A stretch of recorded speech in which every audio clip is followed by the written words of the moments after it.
बरेच जण मन मारून आयुष्य जगतात।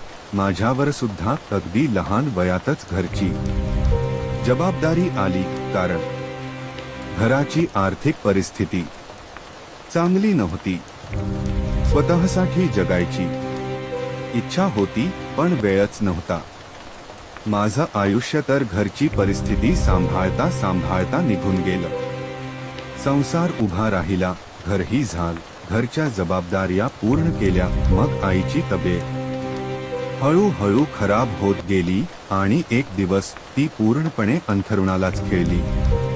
तिच्यावर उपचारासाठी खूप खर्च करावा लागला आणि नंतर ती स्वर्गवासी झाली। त्याच दरम्यान माझ्याकडून काही चुकीच्या इन्व्हेस्टमेंट झाल्या, त्यातच कोविडचा काळ आला। मग आला आणखीन एक मोठा धक्का। 2-2.5 वर्ष उत्पन्नच मिळालं नाही आणि नंतर माझी कंपनी पण बंद पडली। सर्व सेव्हिंग्स संपल्या, कर्ज घ्यायला लागलं।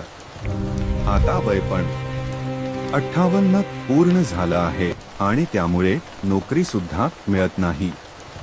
आता वेळ आहे पण पैसे नाही, कारण आता मी आणि बायको पूर्णपणे मुलावर अवलंबून आहोत। आणि तेच पाहून मनात एक भीती येते, जे माझ्या आयुष्यात घडलं ते पुन्हा माझ्या मुलाच्या आयुष्यात पण घडतंय की काय, हेच दुःख खरं तर मला आतून रोजच पोखरतंय। कदाचित तुमचीही गोष्ट अशाच प्रकारची असू शकते। देवाकडे हीच प्रार्थना की अशी वेळ कधीच कोणावर येऊ नये।